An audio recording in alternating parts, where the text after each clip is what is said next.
sejumlah agama-agama yang meliputi etika dan kemasyarakatan. Keseluruhan ini disebut dengan agama Hindu. Kesimpulannya, agama Hindu adalah agama orang India, seluruh kebudayaan yang bersangkutan dengan India. Pendapat lain dari Abu Ahmadi mengenai agama Hindu yaitu percampuran antara kebudayaan kedua bangsa, yakni bangsa Arya dan Dravida. Kemudian terciptalah budaya Hindu dan peleburan antara kepercayaan keduanya agama Hindu. Agama Hindu merupakan suatu fase perkembangan agama di India yang berkembang dan terkenal saat ini. Tak luput pula ukuran dua budaya bangsa Arya dan Dravida dalam sejarah menyebutkan bahwa proses dari agama Hindu terbagi atas beberapa perkembangan. Agama Weda berkembang menjadi agama Brahma dan selanjutnya menjelma menjadi agama Hindu seperti yang dikenal saat ini. Dalam perjalanan sejarah, agama Hindu dapat dibagi menjadi beberapa bagian. Yang pertama, periode agama Weda. Periode ini berkembang sejak masuknya bangsa Arya ke India sampai tahun 1500 sebelum Masehi. Agama ini dapat dikatakan suatu agama alam, artinya yaitu mendekati dan menyelamati kedewaan. Agama ini sangat mengarahkan pandangan gejala-gejala baik yang bersifat menyenangkan atau tidak menyenangkan. Pada zaman ini, kehidupan agama Hindu didasarkan pada kitab Weda, Samhita yang berarti pengumpulan Weda. Kata Weda berasal dari Wid yang artinya tahu. Menurut tradisi Hindu, kitab Weda merupakan buah ciptaan Dewa Brahma sendiri. Isinya diwahyukan oleh Dewa Brahma kepada para resi dan para pendeta dalam bentuk mantra-mantra yang kemudian disusun sebagai pujian-pujian oleh para resi. Sebelum kitab Weda diwariskan secara lisan ataupun dihafal, kitab Weda terdiri dari 4 kumpulan, diantaranya Rig Weda, Sama Weda, Yajur Weda, Atar Weda. Dari masing-masing kumpulan Weda ini memiliki cara tertentu, seperti Rig Weda berisikan tentang mantra-mantra atau pujian dalam acara upacara atau persembahan kepada dewa-dewa. Sama Weda hampir sama dengan Ring Weda, hanya saja diberi sama atau lagu imam atau pendeta yang menyanyikannya. Yajur Weda berisikan tentang rapal, dipakai untuk mengubah korban menjadi makanan pada dewa. Atharva Weda berisikan tentang mantra-mantra khusus menyembuhkan orang sakit, mengusir roh jahat atau kegiatan lainnya yang dipimpin oleh pendeta. Kitab Weda hanya boleh dicari oleh golongan Brahmana, Ksatria, Waisya, sedangkan untuk golongan lain tidak diperkenankan untuk bacaannya kitab Weda diperkenankan. Kitab Weda ditulis dalam bahasa Sanskerta. Yang kedua, periode agama Brahma. Agama Brahma diperkirakan antara tahun 1500 sampai 500 sebelum Masehi, karena agama ini dikatakan kelanjutan dari agama Weda. Kehidupan beragama pada periode ini didasarkan pada kitab Brahma, yaitu bagian kedua kitab Weda. Dua kitab ini ditulis oleh Imam Brahmana dalam bentuk prosa. Isinya memberikan keterangan tentang korban, membicarakan nilai, serta mencoba mencari asal-usul korban.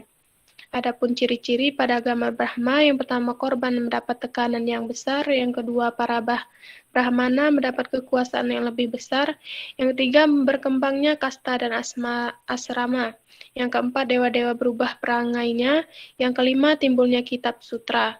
Pertama, pada zaman Weda, korban masih menjadi alat untuk mempengaruhi para dewa agar para dewa berkenan menolong kehidupan mereka. Selain itu, korban juga digunakan untuk memaksa dewa menolong manusia, jadi korban dipandang memiliki magis yang lebih dari dewa. Fungsi korban diperbesar menjadi alat untuk memperoleh kekuasaan, baik di dunia ataupun di akhirat, atas yang tampak maupun tidak tampak, baik yang bernyawa atau tidak bernyawa. Kedua, dalam agama Brahma mengenal adanya kasta-kasta di antaranya kasta Brahmana, Ksatria, Waisya, Sudra. Ada yang mengatakan bahwasannya kasta ini campuran dari suku Arya dan Dravida, yang mana keduanya memiliki derajat yang berbeda antara pendatang asli. Ketiga, asrama adalah tingkatan hidup jalan Brahma disebutkan ada 4 yang harus diakui oleh penganutnya.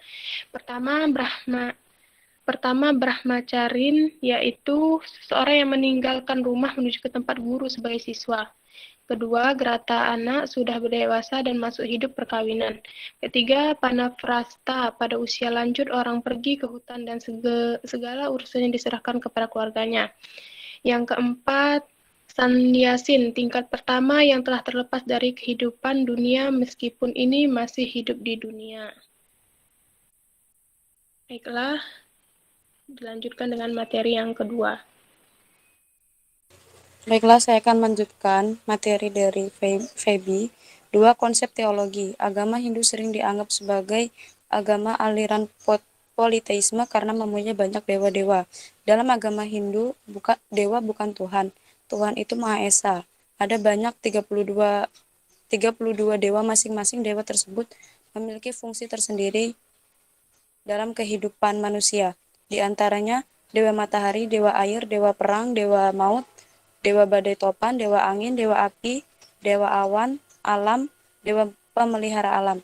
Konsep selanjutnya mengalami perkembangan sehingga banyak dijadikan pedoman kitab suci Weda sebagai jumlah dewa mengalami perubahan. Dalam Hindu Weda dikenal adanya Trimurti, yaitu tiga rangkaian dewa yang berkuasa atas alam semesta. Dalam Hindu selanjutnya muncullah konsep Trimurti, yakni Dewa Brahma, Dewa Wisnu, Dewa Siwa. Sekte-sekte atau aliran dalam agama Hindu. Sebagaimana yang terdapat dalam agama-agama besar lainnya, maka agama Hindu juga memiliki masing-masing konsepsi tersendiri dalam menanggapi beberapa segi ajaran agamanya. Dipandang penting pada umumnya sekte-sekte dalam Hinduisme meletakkan dasarnya dalam masalah metode kelepasan dari samsara. M.S. Arifin dalam bukunya menjelaskan bahwa dalam Hinduisme terdapat beberapa sekte diantaranya. 1. Sekte Vedanta. Menurut aliran ini, objek pemujaan dari tujuan akhirnya ialah terletak pada sumber segala-galanya yang disebut dengan Brahman. 2. Sekte Sankhya. Ajaran sekte ini menyebutkan bahwa segala yang mewujud terdiri dari 2 anasir.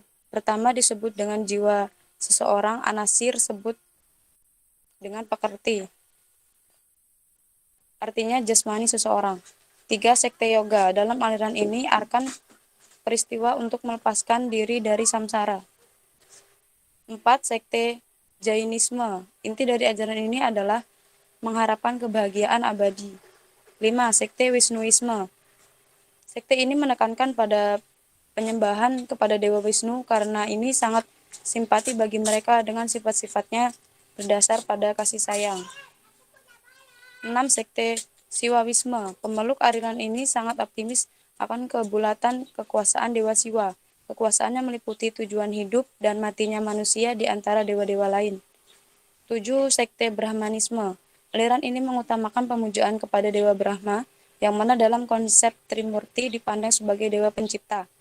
Perlu diketahui bahwa agama Hindu, Bali khususnya, kepada Tuhan Yang Maha Esa dalam praktiknya dapat dicapai melalui perantara dewa. Orang Hindu Bali juga mengenal Dewa Brahma, Wisnu, dan Siwa, hanya saja dalam ajaran agama Hindu Bali lebih memuliakan Dewa Siwa daripada dewa lainnya. Mereka percayakan kepada satu Tuhan Yang Maha Esa. Tuhan tergantung pada mereka menyebutkannya, seperti dalam Weda disebutkan Ekan, Eva, Adwiyam, Brahman, yang artinya hanya satu, tiada duanya, yaitu Brahman. Meskipun Tuhan satu, tetapi dapat dimanifestasikan dalam bermacam-macam nama menurut sifat dan kekuasaan yang ada padanya, seperti contohnya Sang Hyang Widi, fungsinya sebagai pelebur atau perusak dunia beserta isinya. Sekian yang dapat saya sampaikan.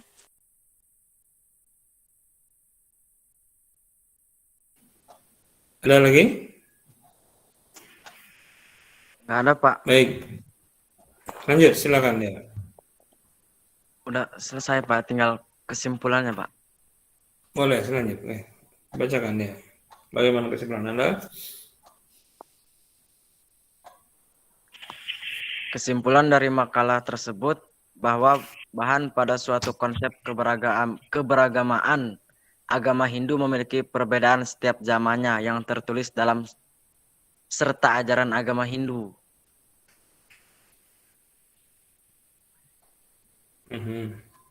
Oke. Ada lagi?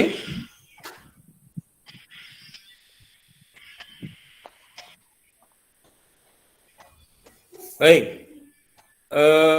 Tadi sebagaimana saya sampaikan bahwasanya dalam melakukan studi agama atau mempelajari satu agama, ya, kita dapat mendekatinya dengan pendekatan keilmuan, ya, sebagaimana yang saya sampaikan tentang dalam bukunya The Seven Theories of Religion dari Al-Fas, ya, telah membagi beberapa teori atau beberapa pendekatan keilmuan dalam melakukan pendekatan keagamaan.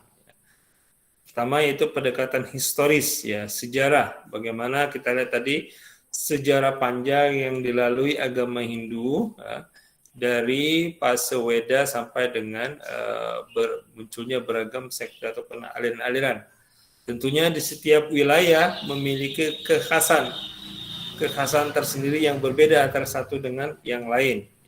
Kemarin kita sudah bicarakan juga bagaimana perbedaan antara pokok-pokok yang membedakan antara Hindu yang ada di Bali dengan Hindu yang ada di India. Kemudian pendekatan yang kedua yang dapat kita lakukan adalah dengan pendekatan antropologis, ya.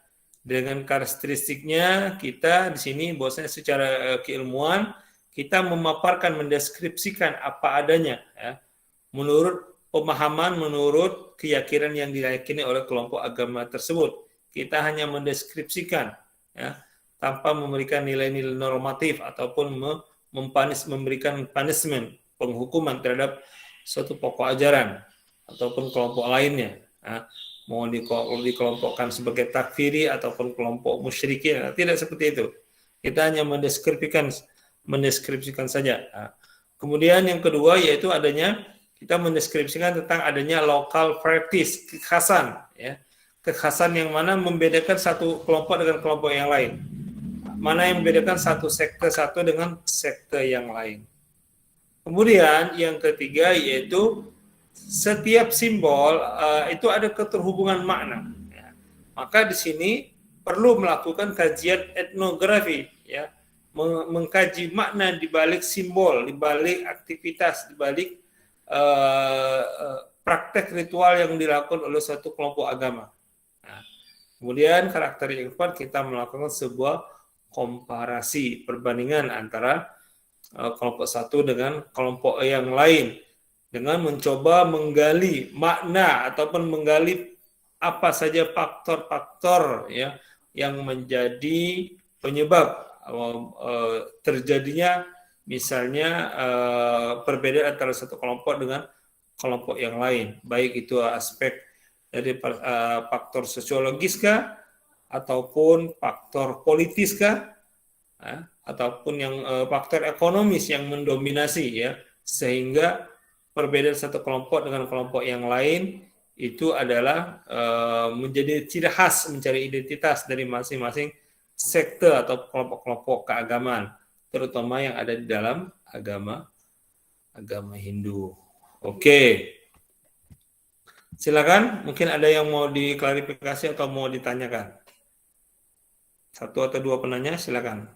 Saya kembalikan ke kelompok. Ya Pak, untuk para teman-teman semua, silakan kalau ada yang